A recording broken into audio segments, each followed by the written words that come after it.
Entonces, sin más preámbulos, quiero contarles de algo que ha sido para mí también parte de esta ruta de crecimiento. Pero antes quiero empezar con una pregunta.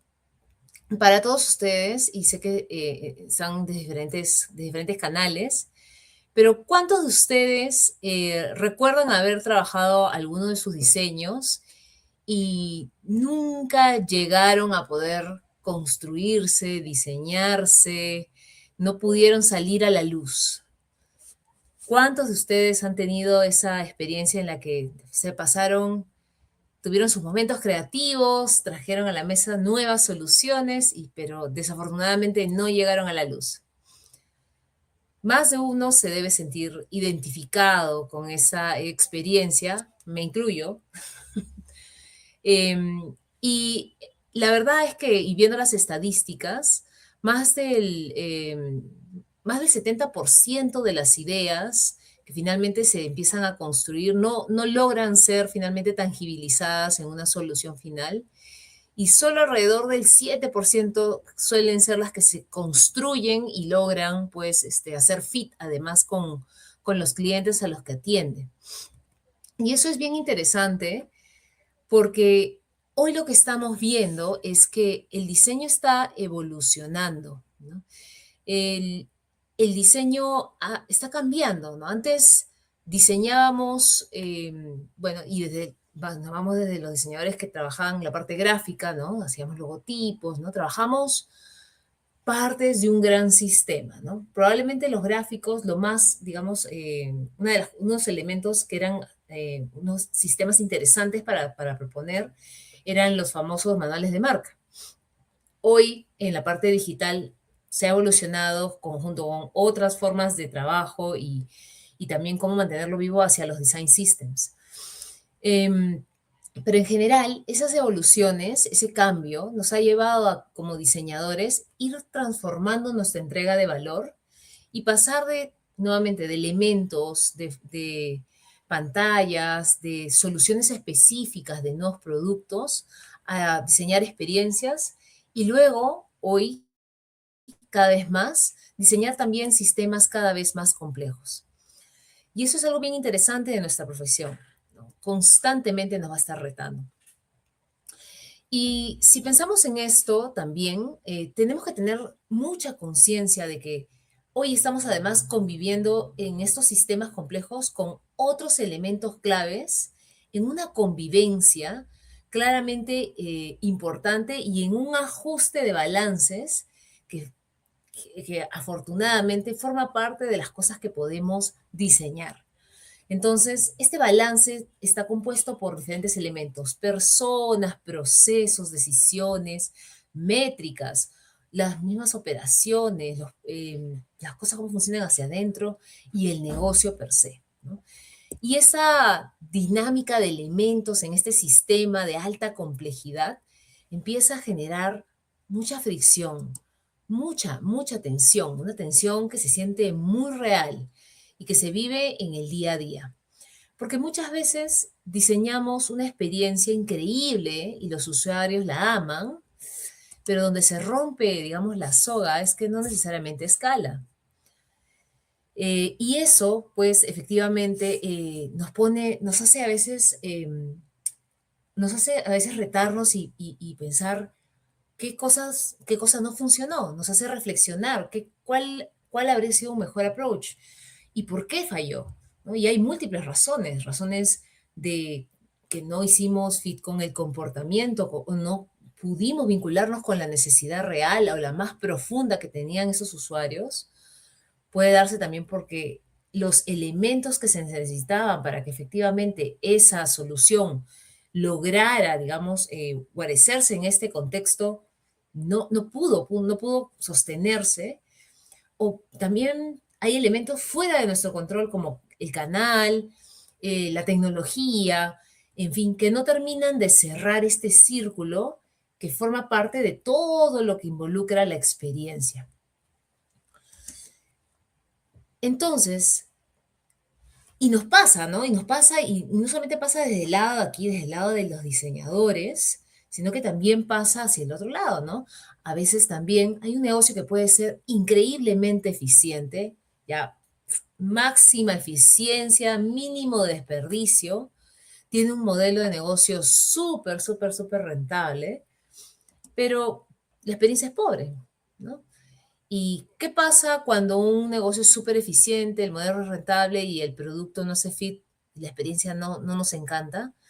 Pues puede ser que el producto se vuelva un commodity, puede ser que el producto simplemente, no importa qué tan barato esté, no lo vamos a comprar o por último entramos en este terrible tema de la competencia por precio, ¿no? De donde ya ahí no sale nadie, ¿no? Y hay muchos productos que empezaron y muchos servicios que empezaron con grandes expectativas y que hoy por hoy ya son, los damos por completamente por hecho. Y este punto intermedio en el que tenemos que conectar estos elementos, la experiencia, el negocio, ¿no? Y este ecosistema con todos estos elementos que venimos conversando, y ese puente que tenemos que, bueno, puentes en verdad que tenemos que trazar entre todos estos diferentes puntos, forma parte de lo que es hoy Business Design. Entonces, solamente para recordarles, ¿no? Que hay un problema súper central, ¿no? Entonces, ¿qué tiene que resolver el diseñador que de pronto se va hacia el mundo de Business Design? Tranquilos, no tienen que resolver Exceles. Bueno, van a tener que usarlos un poco más, pero no va a ser su tema central. No se tienen que volver financieros, no tienen que ser expertos, pero sí tienen que entenderlos, tienen que saber leerlos, tienen que saber interpretarlos. No van a dejar de diseñadores y no es que exclusivamente se van a dedicar a hacer Business Model Canvas, ¿no? Porque les va a tocar, ¿no? Cuando ustedes están diseñando negocios, van a empezar a involucrarse en temas más complejos, pero también a la vez más simples.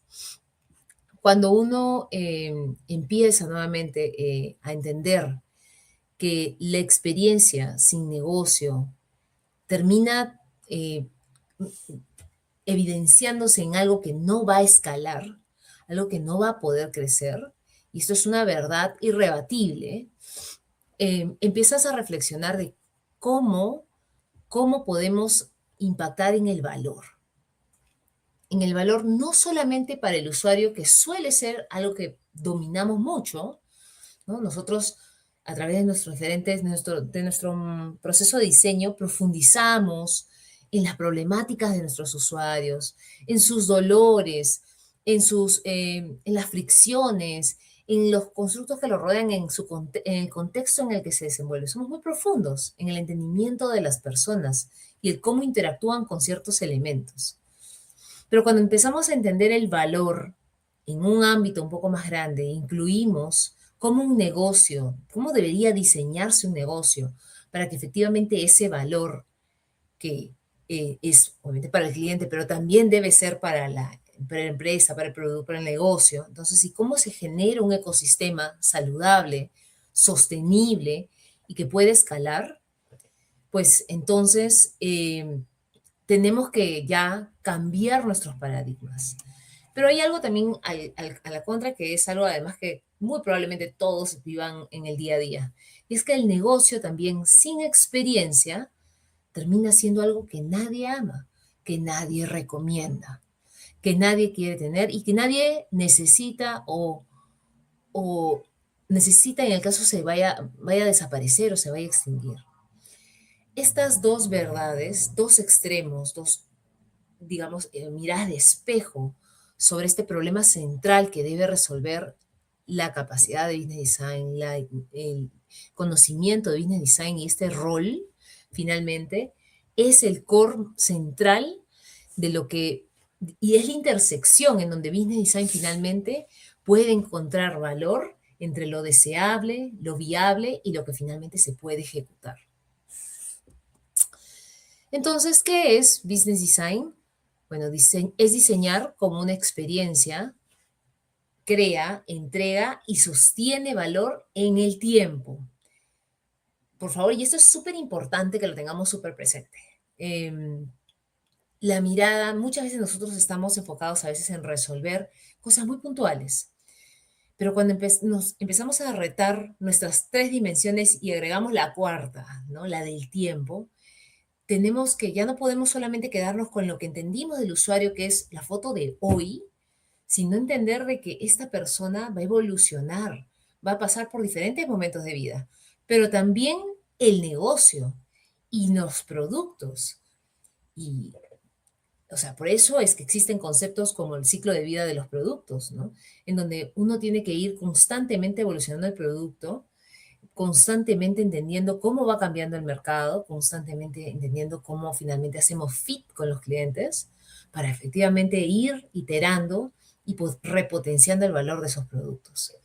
Entonces, desde la silla del diseño tenemos una oportunidad de oro, porque es aplicar todos nuestros procesos de diseño para diseñar aquello que es lo central. Diseñar el negocio nos permite, primero, hacerlo centrado en las personas, centrado en el core de aquello que va a hacer que este producto, este servicio, este sistema, este contexto pueda mantenerse en el tiempo y, y pueda crecer y evolucionar, y nosotros somos capaces de generar esa plataforma hoy y más adelante. Entonces, es diseñar para tres grandes frentes: para las personas, para la organización y para la operación. Nunca más van a volver a ver el diseño, si el momento que empiecen a tocar el diseño, el business design, empiezan a trabajar como diseñadores de negocio, nunca más van a volver a querer a regresar a lo de antes. Porque de pronto son dueños del sol y la cabra. Perdonen, es un dicho súper viejo, pero tienen los dos lados. Entienden perfectamente para quién van, por qué la operación, la empresa va de una manera y cómo la organización puede redirigir también su norte para poder articular todos estos elementos. Entonces, es un gran cambio de mindset, ¿no? Es un gran cambio de mindset, es un gran cambio de forma de trabajo, es un gran cambio de cómo nuestras habilidades y skills de diseño, esta gran capacidad de investigación, de entendimiento profundo, empieza a recorrer nuevamente desde las personas hacia la operación y hacia el negocio. Entonces, no le tengan miedo, sé que a veces es un poco difícil, pero creo que algo que nos caracteriza a todos los que estamos en el mundo del diseño es que, y esto lo digo siempre, ¿no? Cuando me preguntan cuál es el elemento fundamental, lo más importante que necesita tener un diseñador, y todo el mundo espera que la respuesta sea creatividad, la respuesta es información. El diseñador no puede diseñar si no tiene la información, si no puede conocer más de lo que tiene que resolver, si no entiende el problema, si no entiende para quién está resolviendo el problema y por qué eso es importante para el negocio. Entonces, vamos a tener un cambio de preguntas, un cambio donde antes nos preguntábamos cómo debería ser la experiencia, ¿no? ¿Cómo debería verse este producto? ¿Cómo deberíamos pensar esta solución? A preguntarnos qué modelo necesita existir, qué modelo de negocio necesita existir para que esta experiencia sea posible, para que esta experiencia sea sostenible, para que dé valor, para que genere valor de manera consistente, para que siga evolucionando. Entonces, yo les quiero compartir hoy un framework súper simplificado, recontra. Yo sé que de repente ya alguna ya a esta hora de la noche ya no más framework, no más. Súper simple, en verdad. 6 pasos que se los deben aprender como si fuese design thinking. No se preocupen, es así de sencillo. No es académico, no es perfecto, pero les puedo garantizar que funciona. Yo lo uso hoy en el mundo de la salud, es súper práctico y son 6 pasos súper sencillos. El primero es definir el outcome, el segundo, diagnosticar la fricción, tercero, diseñar la propuesta de valor, 4, definir el modelo, 5, probar con pilotos y 6, escalar y sostener. Algunas veces muevo algunos pasos de aquí para allá. Azul y verde son diseñadores, están en la completa potestad para poder hacerlo, pero en este orden funciona súper bien. Entonces, exploremos cada uno de ellos. El primero, el de definir el outcome, no habla de crear una funcionalidad, no es crear algo en particular. Esto es, cuando hablamos de outcome, hablamos de resultado. Entonces, si yo creo una funcionalidad, por decir algo, es para que logre algo después. A eso se le llama el outcome. Es decir, ¿qué podría suceder después? Por ejemplo, cambiar un comportamiento, hacer que pasen de un comportamiento A a un comportamiento B. Mejorar la relación, fortalecer, generar confianza. Eso es mejorar la relación de nuestros clientes con las empresas o con los productos o los servicios que ofrezcamos. O resolver un problema estructural. Un problema que no solamente es de repente un botón mal ubicado o un tema de accesibilidad o inclusive demasiados pasos, ¿no? Que complejizan el recorrido que tienen nuestros usuarios, sino habla de resolver diferentes momentos que hacen que a veces que los usuarios ni siquiera lleguen a ese punto, a poder pasar por nuestras funcionalidades. Entonces, ¿cómo empezamos a aperturar nuestra mirada? No, es cambiar nuestra mirada del entregable a la mirada del resultado, del outcome. El segundo punto, y ya teniendo el resultado claro en nuestra cabeza, es diagnosticar la fricción. Nuevamente, estos dos bien intercambiables. Depende de cómo les esté retando el negocio y con qué elementos tengan para partir. Pero tenemos que diagnosticar la fricción. Tenemos que entender qué es lo que está pasando. Y ahí hay tus herramientas. Una que es súper conocida por todos, es mapear el journey real, el ASIS, no solamente con la parte emocional, sino también incluyendo temas operativos y organizacionales. Casi, casi un journey-ish blueprint, ¿sí? Pero que nos permita tener una mirada muy, muy, muy profunda y sobre todo bien de entendimiento de qué es lo que está pasando también detrás del viaje emocional de nuestros usuarios, de nuestros clientes. Y mirar dónde duele más, dónde pierde más valor y dónde cuesta dinero. Luego tenemos lo que es diseñar la propuesta de valor. Entonces, ya con el resultado en la cabeza, ¿no? Ya habiendo también identificado las fricciones, ya estamos listos para diseñar una propuesta de valor, ya estamos listos para crear, empezar a definir. Entonces, tenemos que tener con claridad y definir con claridad para quién estamos solucionando estos problemas, qué problema central resuelve y qué problemas también no secundarios también se van a resolver en el camino, ¿no? Qué actores están alrededor de esto y qué promesa nueva vamos a hacer a través de esta propuesta de valor. Y quizás propuesta de valor es un término que quizás no han escuchado mucho, pero la propuesta de valor es el corazón, finalmente, que define el producto o el servicio, ¿no? Y una propuesta de valor mal puesta en práctica o que el sistema no acompaña o que los otros elementos que finalmente hacen que yo reciba el producto y viva la propuesta de valor, terminan afectando, ¿no? La percepción del mismo y hacen que mi percepción no tenga el mismo nivel de lo que supuestamente me están ofreciendo. Por eso es tan importante esa vista de ecosistema. Ya con la propuesta de valor súper clara, el valor que va a dar a los clientes que finalmente utilicen, compren o les facilite.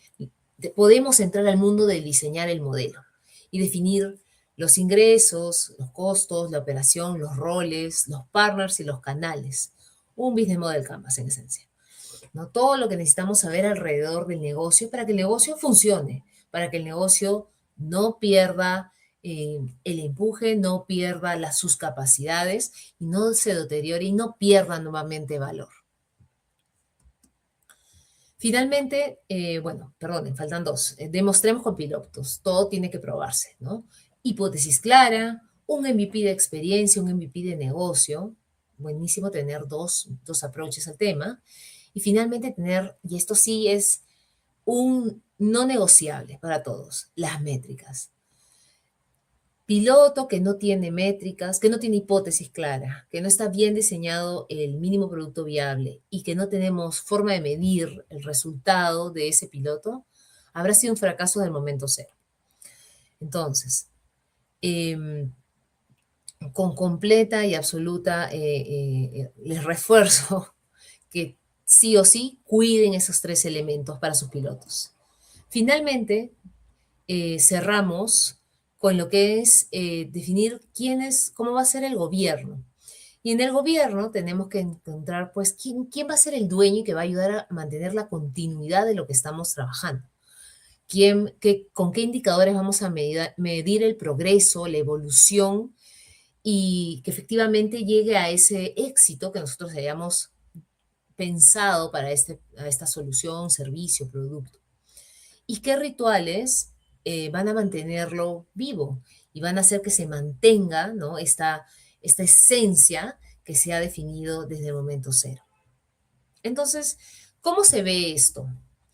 ¿No? Yo les quiero contar sobre o sea, un producto, un servicio, en verdad, ofrecido por Pacífico Salud. eh, Reciente, de hecho es parte del Centro de Innovación de Pacífico Salud.